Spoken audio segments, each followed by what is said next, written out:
रामकृष्ण हरी मित्रांनो, स्वागत आहे तुमचे हरिपाठ चिंतन भाग 5 मध्ये। आजचा जो निरुपमचा अभंग आहे सेवेचा, हरिपाठातील 4थ्या क्रमांकाचा अभंग आहे।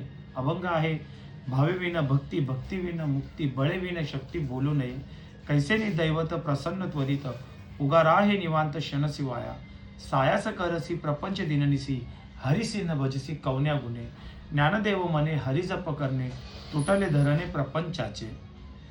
माऊली ज्ञानोबा आहे आपल्याला आजच्या अभंगामध्ये किती गोड आणि सरळ भक्तीचा मार्ग सांगतात आहे की जर मनात देवावर भक्ती नसेल तर भक्तीचे वर्णन करू नये आणि भक्ती नसेल तर मुक्ती मिळण्याची गोष्टच बोलू नये।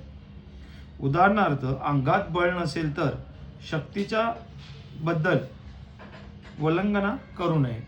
माऊली पुढे काय सांगतात, कैसेनी दैवत प्रसन्न त्वरित, उगार आहे निवांत क्षणशिवाया, देवाची कृपा पटकन कसे होईल, निवांत स्वस्थ राहा, तू नाम जप करत राहा, देव भगवंत तुझ्यावरती नक्की कृपा करेल।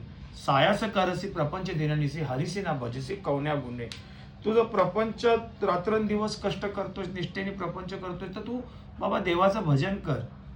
तू देवाचं भजन जर हरिसी ना भजसी कवन्या गुणे, तू देवाचं भजन जर करत नाहीयेस तर तुला मुक्ती कशी मिळणार आहे। ज्ञानोबा पुढे जाऊन सांगतात, ज्ञानदेव मने हरि जप करणे, तुटले धरणे प्रपंचाचे, तू भगवंताच्या नामस्मरणात एवढा लीन हो, भगवंतालाच तू सर्वस्व मान, त्याच्या चरणी तू लोटांगण घाल आणि देवाला सांग की तूच माझा आहेस, तर देव तुला तुझ्या प्रपंचाच्या ज्या फेऱ्यात तू अटकलायस त्यातून तुला मुक्तीच्या मार्गाकडे नक्कीच नेल। मुळात सारांश सर्व काय आहे की माऊली आपल्याला हरिपाठातून वेळोवेळा हेच सांगतात आहेत की जीवनात आपल्याला मुक्तीच्या मार्गावर जर जायचं असेल, भगवंताला प्राप्त करायचं असेल, तर एकमेव साधन जे आहे ते म्हणजे नामस्मरण, भजन, नामचिंतन। मित्रांनो, मी तुम्हाला जास्तीत जास्त सांगण्याचा प्रयत्न करतो, पण वेळेच्या अभावी हा व्हिडिओ आपल्याला 2.5 ते 3 मिनिटाचा करावा लागतो, त्यामुळे मी कमी याच्यात सांगतो, क्षमा असावी। कारण माऊलींचा हरिपाठ हा एवढ्यात नाही, अख्खं जीवन जाईल या हरिपाठावर बोलण्यासाठी, एवढा माऊलींचा गोड अभंग आहे। आणि जर तुम्हाला आजचा माझा व्हिडिओ आवडला असेल तर कृपया लाईक, शेअर आणि सबस्क्राईब करा, जास्तीत जास्त शेअर करा।